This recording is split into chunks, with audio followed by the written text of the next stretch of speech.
Hello and welcome back to the TV studio at a very busy and very exciting UEG Week 2022. I'm Jonathan McCrae. This is the first of our Rising Star award sessions, and I'm really excited to hear about the young talent that's recognized by UEG. Joined today by Carolina Ciacci, who's a member of the scientific committee.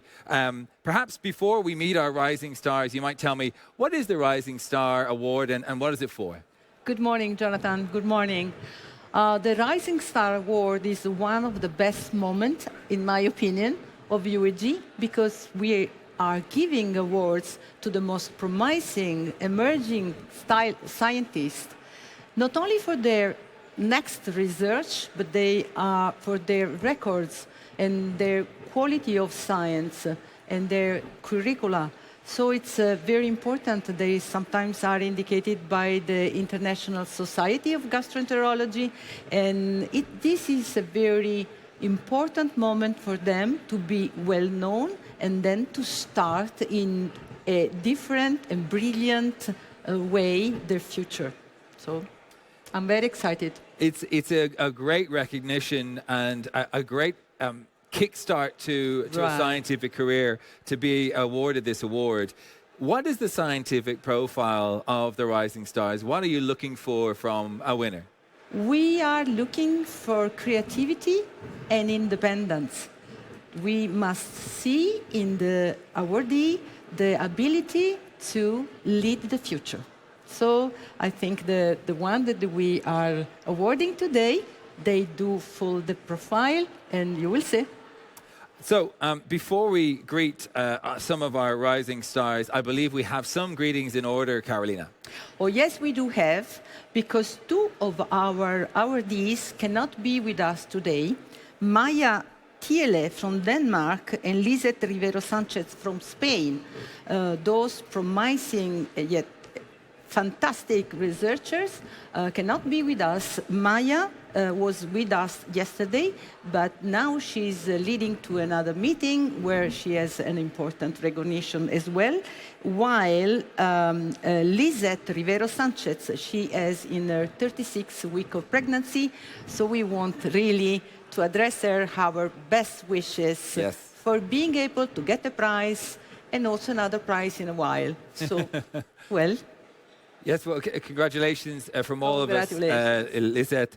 And if you want to watch Maya's talk from yesterday, you can do so. It's available on demand on the platform, as are all of the talks until November 17th, and after which they'll go into the UEG library. Her talk was Recent Advances in the Diagnosis and Management of Early Alcohol-Related Liver Disease and Where to Go to Next. And I suppose unsurprising in a way that Maya, being so successful, is unavailable to meet us even for this award session. So good luck to her, and again, congratulations to Lisette. All right, so let's meet our Rising Star Award winners then, shall we? Please welcome to the stage Julien Kirschgesner from France, Benjamin Mullis from UK, Pedro Miguel Rodriguez from Spain, and Tim Van Uysel from Belgium. You're all very welcome, gentlemen. Before we talk to our winners, and congratulations to you all, gentlemen, Carolina, this Glass Award is just a token, really, of the major prize, because this is a real opportunity. Can you tell them what people get as a winner of the Rising Star Award? Well, yes, they will get travel expenses, which is fine, I think, and also accommodation. And also, you are here in a window. So your career, in a way, will be kicked off by having this prize. And we strongly hope that you can make the most of it. Yeah, it's fantastic to have you here as invited faculty. You're involved in the program, you're chairing, you're giving talks, and that is obviously the big part of this prize, I think, the recognition of you as scientists here at the greatest Congress for GI and digestive health. So, Julien, let's start off with you. If you have questions for our faculty, please do use the Q&A tool. We'd love to hear from you in the audience as well here in Vienna. Use the Q&A tool to ask your questions. But Julien, you're not new to UEG. You've already won a top abstract award, and now you're a Rising Star. What does this acknowledgement mean to you and your career?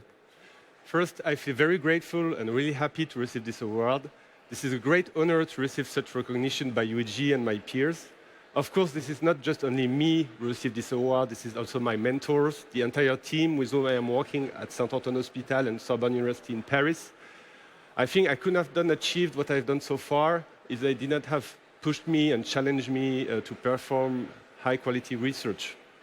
And this is true that this award is very special to me. As you said, I have been supported by UEG since many years. In 2016, I got the Top Abstract Prize, a time when I was finishing my PhD on the beneficial balance of anti-TNF in IBD using French administrative healthcare databases. And then I was appointed as junior associate editor at the UEG Journal from 2018 to 2020. And this was also a great experience for me to be included in the editing task and to learn a lot from the amazing team of the UEG Journal. So I think it will help me to apply for editor position in the future. And overall, it motivates me to pursue my contribution with UEG to all activities, educational scientific activities. And I should say overall that this award is a great stepping stone to further develop my research, start new collaborations, and obtain research grants. It seems like you are integrating yourself within the fabric of UEG, and you are very welcome. Carolina. Yeah, it looks like you grew with UEG, and that in 2016, when you got an award, and look now. So, very well done. You had a talk yesterday about IBD, risk and benefits of IBD treatment. Who do you recommend your talk to? So, my research aimed to improve the way we are using real-world data to address research questions on treatment safety and effectiveness that cannot be addressed by randomized controlled trials. In the field of IBD, but also in immune-mediated inflammatory disease and any GI and liver diseases. Basically, real-world data are data that are collected outside a clinical trial, and real-world evidence, this is the evidence derived from real-world data. And this data can be collected primarily for research, but in the vast majority of studies, these are data that are collected for other purposes, such as administrative healthcare databases that are collected for economic purposes. And we are using this data for many years to assess treatment safety, because the major serious adverse events are, of course, serious, but the low incidence make them not accessible in randomized controlled trials because we don't have the adequate sample size, and also there is selection related to the inclusion criteria in randomized controlled trials. So we know that we need real-world data to assess these serious adverse events. But also in the field of IBD, we have now more and more treatments across biologics, small molecules, and we know that we won't be able to perform head-to-head randomized controlled trials for each treatment comparison. So we also need real-world evidence to assess the effectiveness of treatments. So my presentation yesterday was on the new methods that have been developed to increase the confidence in real-world evidence to produce high-quality research. And the core concept of these methods are that randomized controlled trials should always be considered as the first option to assess the effect of treatments, because we know that randomization can lead to valid causal inference. But as I said, there are many settings where we cannot perform randomized controlled trials. So all these approaches are aimed to calibrate real-world evidence against randomized controlled trials. So all that being said, I think that my presentation is aimed to, of course, to researchers in the field of IBD, but also to all researchers and methodologists who would like to leverage the use of real-world data. Great. Very well, very well.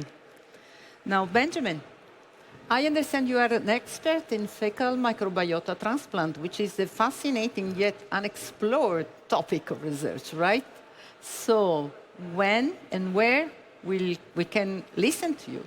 Okay, so you can hear me this afternoon in the session in the Strauss rooms a bit later, where we have an update in fecal microbiota transplants in Clostridioides difficile infection, a very hot area where there's some recent breaking new, hot-off-the-press evidence that seems likely to inform clinical practice and that may have implications for basic science research as well. And my Rising Star talk is tomorrow afternoon, again in the Strauss rooms, in the FMT session as well. I'll also be chairing a session about FMT fact or fiction tomorrow. We'll be looking at some of those sort of key controversies, growing areas, evolving areas of thought in what is obviously a fast-moving and exciting field. So it would be great to see many people there. Yeah. So let's save the date.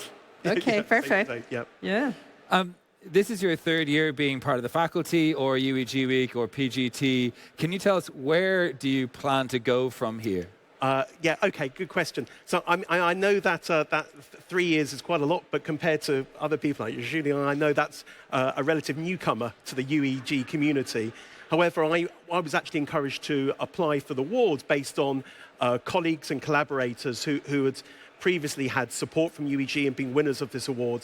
And I can see that from this award, it's been a brilliant launch pad to sort of go on to further collaboration, building of their career, research collaborations, more ambitious projects. And I hope that that's a model for the sort of next steps for me as well. And I think seeing those sort of inspirational role models in the UEG community is pretty inspiring for me. And after 2 years where a lot of us have been sat behind video calls the whole time and doing interaction that way, to be here and meet people in person that have that totally different level of interaction is a great way to begin that, I think. Yeah. What are you looking forward to from the next couple of days? What is the thing that really you love about these congresses? Well, I think on a number of different levels. I think from the field of my work, there is a lot of research being presented here already and being presented over the next couple of days related to my field, gut microbiome in particular. And as I say, given that is a fast-moving field with lots of evolving data, ongoing trials, then I'm looking forward to see some of the results being presented there, particularly in the FMT-related sessions. But I think there's that sort of broader idea as well, in that just the level of interaction, the fact we have so many people here from a variety of backgrounds, clinical and scientific, coming together in such a positive spirit with such a collaborative atmosphere is just very exciting all round. Yep. Thanks very much, Ben. So, Pedro, you're somewhat of an insider as well. You've been a member of the Young Talent Group and represented them to the scientific committee. What is your advice for people looking to apply for an award like this? Who should apply? What do you think was the element of your success? Yeah, so good morning, Jonathan. Good morning, Carolina. Good morning, everyone. Yes, I'm currently an insider now in UEG, so I've been involved in UEG since the beginning of my PhD, since almost 10 years ago. And my advice, I think everyone should apply. There is no limitations, we only need to not be afraid to apply, because UEG has a lot of opportunities for everyone. So if it's not the Rising Star, we have the National Scholars, we have the visiting fellowships. There's plenty of opportunities for all the young GIs to apply. And one of my advices, and I was quite lucky in that aspect, because both of my mentors, to whom I would like to express my gratitude, both of them were deeply involved in UEG for many, many years. So they advised me, they pushed me to apply. And when I was in doubting if I should apply or not, I asked them, so I have these are the requirements, should I apply or not? Do you think I'm competitive to apply for this? And they always push me through, so apply.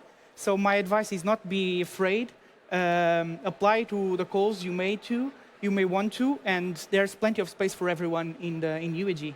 This is a fantastic advice, and I think sometimes people, Carolina, aren't aware of the awards that are available to them. If you want to know more about any of the awards, the MyUEG space is just behind you. You can talk to the UEG staff and learn about all of the opportunities. You can also do that at UEG website. Carolina? Just to join, to join, and this is a great opportunity.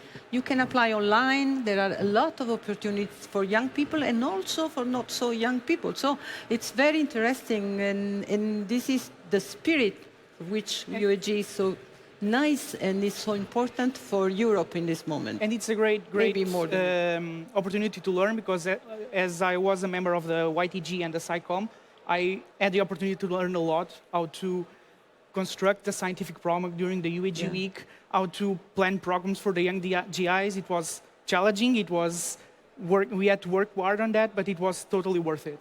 So speaking about challenges, you will be in the session where basic scientists meet the clinicians, mechanism of injury, and implications for the clinicians. What's your role in that setting? Yeah. Okay, so I'm in the first part of the basic part. I'm a basic scientist.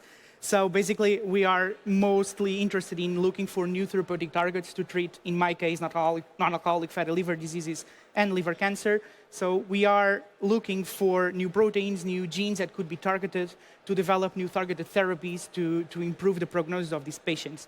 We are quite lucky, at least in our hospital, that we have a very good connection and collaboration with the hospital, with clinicians. So we are able to close the gap that still exists between the basic scientists and the clinicians and do a more translational research, always thinking about in improving the prognosis of the patients.